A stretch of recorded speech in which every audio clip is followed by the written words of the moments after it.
Today's show is sponsored by the ABV Barrel Shop. The ABV Barrel Shop is located in the St. Louis metro community of Arnold, Missouri. The ABV Barrel Shop is focused on one thing, single barrels. Best of all, you can try before you buy. Head over to abvbarrelshop.com to sign up for their email and text distribution so you know what they have in stock, what classes are coming up, and who from the industry may be coming in to visit. The ABV Barrel Shop. It's where single barrels live. We are also sponsored by the Bar to Go. The Bar to Go offers traveling minibars that are no bigger than a small purse or toiletry bag. Best of all, they are fully customizable so you can create the perfect piece that is unique for you. If you own your own business, what a fun and unique way to promote what you do. Check them out online at thebar2go.com. That is the number 2 in the Bar to Go. If you have wholesale questions, call my friend Isabel Clark at 504-481-1297. Finally, we are sponsored by the Neely Family Distillery. NFD is a family-owned business that keeps ringing up awards in the spirits world. Head to Sparta, Kentucky to experience the family history, award-winning spirits, and meet the Neely family. Check them out online at neelyfamilydistillery.com. Now, on to the show. Let's drink!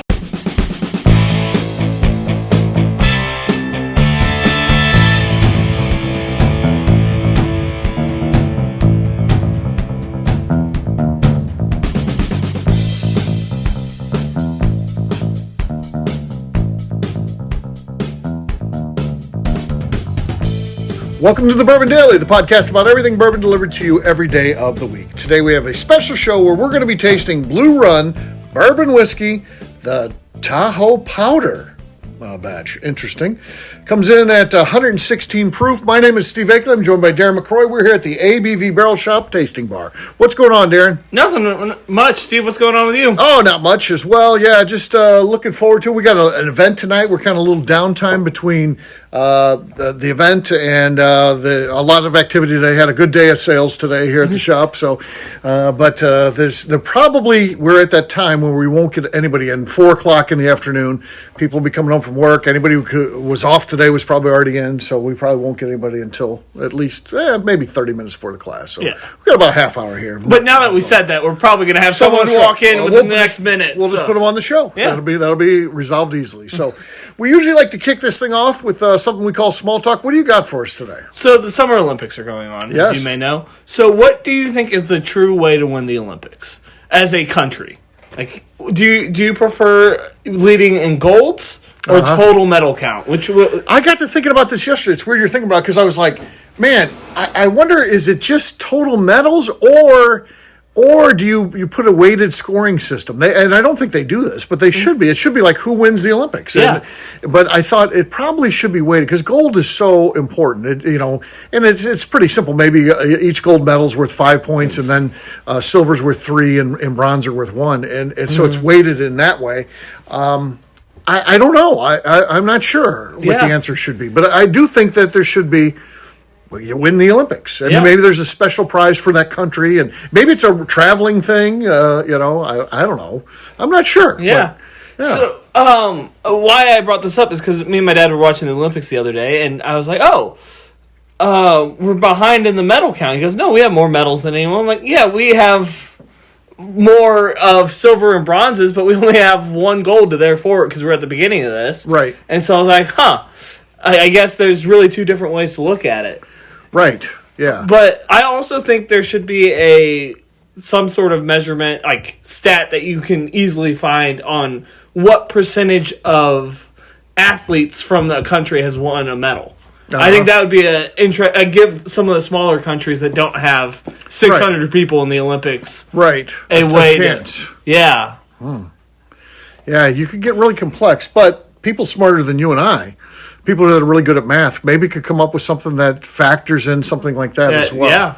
So there's some sort of factor given based on the number of people that you've got in there. Because you're right, but though it would have to be some minimum number to qualify for the overall. Because if you just have one person. Say you're a country, you're really good at the 100-meter, and of course you send your one person, they win gold. That doesn't mean you should win the whole Olympics. Then your country. I think it was Belize has one person. Okay, yeah, so who won a medal already. Yeah, so it would have to be like a minimum number of participants, but yeah, once you hit that minimum number, then you're put in with some sort of weighted factor, and I think that would be kind of a cool thing. It would add a different twist, a 21st century twist to the Olympics. Yeah.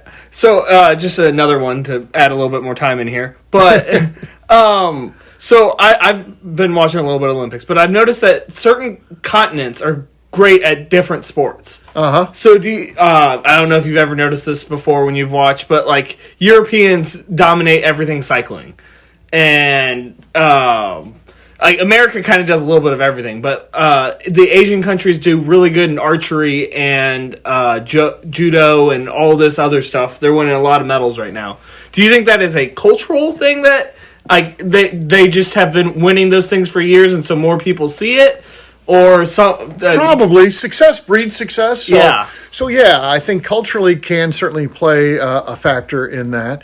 So I would just guess that's the greatest factor in that. But it is interesting that you can like notice. Oh yeah, that's like Mongolia is killing it in judo right now. They're dominating everything. They're really good at judo, huh? Yeah. I haven't watched any of the judo. I don't know. I've been watching. I saw some of the bicycle stuff. Boy, that was terrible because it was raining. They're all crashing. My God. That road race was awful. Yeah. Ugh, I wouldn't want any part of that. One American fell like twice. Just flat on her whole left side each time. It was rough. That's bad. And they jump back up and get right back on, man. And it's a 20-mile bike ride anyway. You're going to be in enough pain. You don't need to be adding slip and slides in there. Right. Yeah. So I don't know what I've been watching here and there. I haven't seen the stuff that I really like yet. Of course, there's always a lot of gymnastics, and I'm not a gymnastics fan, though. I did watch Simone Biles yesterday, and she was killing it. So that's fun. I mean, she's just better than everybody else. Anytime that you can watch somebody that is better than everyone else, it is something to watch. I don't care what it is. It could be writing a name down. If they're better than everyone else, it's worth watching, I think. Yeah. And, of course, she had an injured ankle or something like that, and still. But I think there's that adrenaline when you're getting ready to do it. She's running as fast. God, she can run fast. Yeah. And, God, she's strong. I mean, that woman is incredible. Yeah, they were talking about like her floor routine. She actually has to walk in the middle of it because she's too powerful and will go out of bounds every time. Yeah. It is something crazy. I said she's jumped on that one jump. She was up 12 feet in the air. Yeah. I mean, my God. And she makes it look so easy, too. Yeah. But like, seeing the ankle thing, she couldn't go down steps very well. But then she'd get on the floor or whatever and be flipping, and it's wild. Yeah.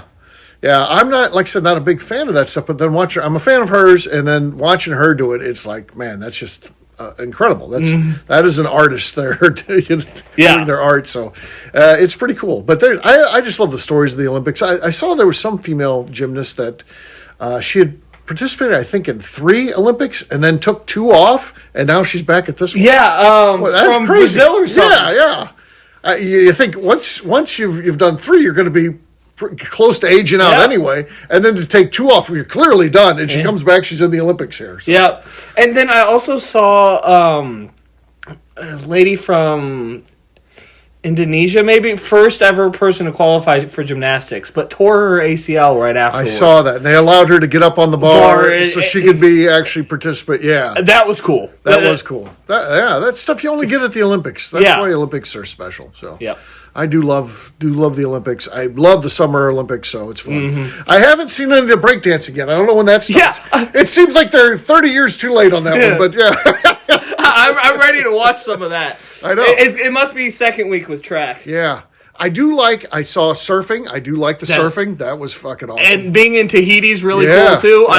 With those big old waves that are very deadly, evidently. Oh, my God. Those waves come over, but it's so cool because the camera's kind of set up where you can look in the end of it and see, but then you lose them at some point, and then all of a sudden they come flying out. Yeah, it's awesome, man. USA has a 16-year-old doing it, and she's killing it, evidently. She is like through the next set of qualifying already. Is 16 years old. I'm like, man, doing that at 16. Yeah. I was just an idiot. She's going to be set for life. I mean, the sponsorships and all that kind Yeah. of stuff, that's really cool, actually. So there you go. All right, what we'll do next, we'll take a quick break. And then when we come back, we're going to be trying this new offering from Blue Run. We'll do that in just a few.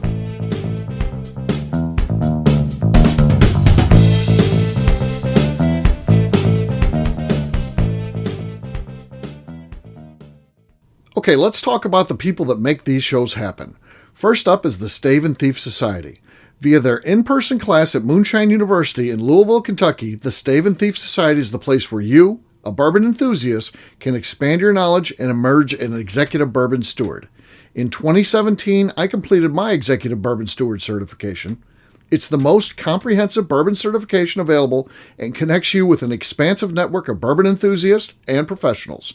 Check out the full listing of in-person and online certifications and join the society today by enrolling at staveandthief.com. Speaking of Executive Bourbon Steward certification, the ABV Barrel Shop in St. Louis, Missouri has developed a unique partnership with the Stave and Thief Society to offer a preparatory class to assist you in getting your Executive Bourbon Steward certification. This prep class costs only $25 and is available to take live or online via Zoom. Graduates of our class receive a coupon code good for 15% off your Executive Bourbon Steward certification held in Louisville, Kentucky.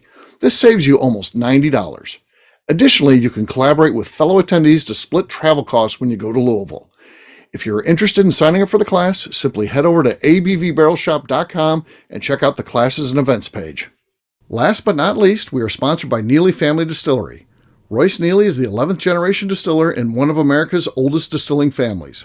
A visit to Neely Family Distillery takes you through family history, where you can see all the artifacts and newspaper clippings through the years from this family that started distilling in America after James Neely arrived from Northern Ireland in 1740. Today, Royce Neely and his team are crafting some of the best spirits in America. Their bourbon and absinthe offerings keep winning top honors in the spirits competitions. Recently, their absinthe made history as the first platinum winner in the absinthe category at the San Francisco Spirits Competition. Neely Family Distillery is definitely a bucket list destination if you are a bourbon fan. Learn more about their spirit offerings, visiting their facility, and the awards they have collected over at NeelyFamilyDistillery.com. And now, back to the show.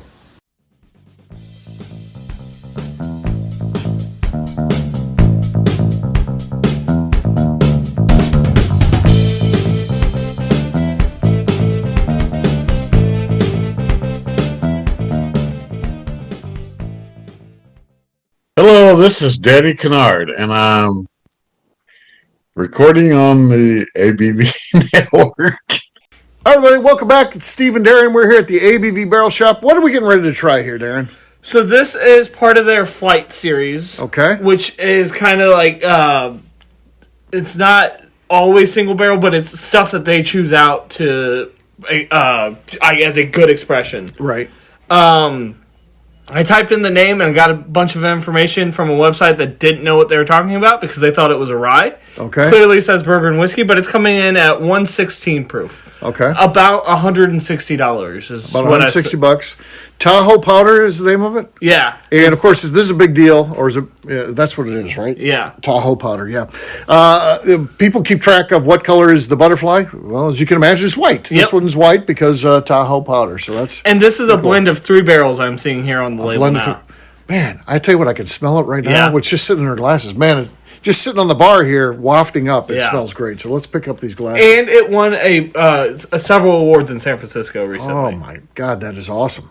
Man, that is good. Yeah. On the nose. 100%. That's double gold nose right there. Yeah. Let's see what the taste is like.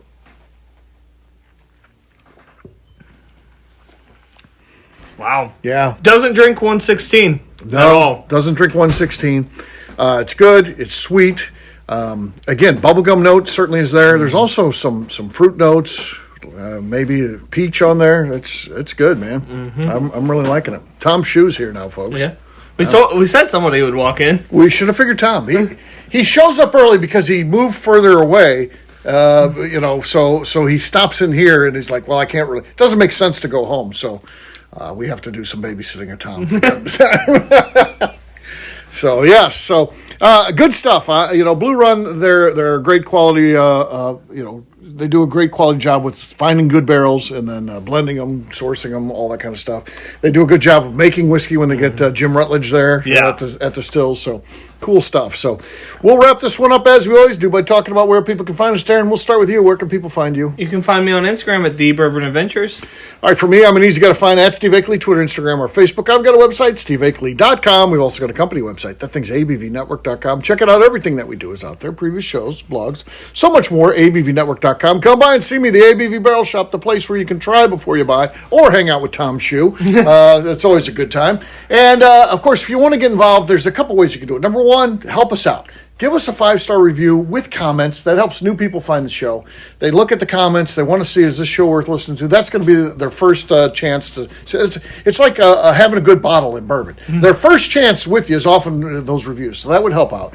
And then, of course, you want to get directly involved with the show, head over to patreon.com/the ABV Network. That's going to do it for today. We'll have a brand new show for you tomorrow. Until then, take care, everybody. See ya. Bye, y'all. You can say goodbye, Tom. See you later. Peace.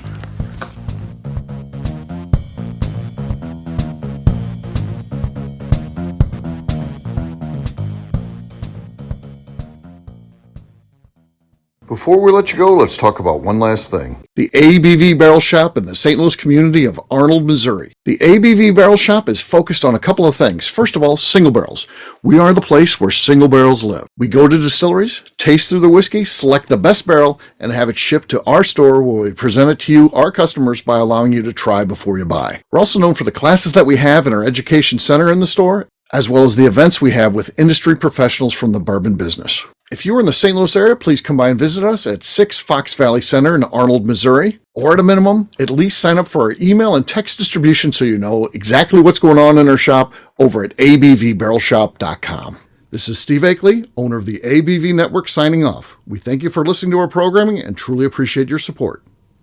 The Bourbon Daily is part of the ABV Network. For more information or to become a sponsor, please visit abvnetwork.com. Thanks for listening and cheers. This has been a Steve Akeley production.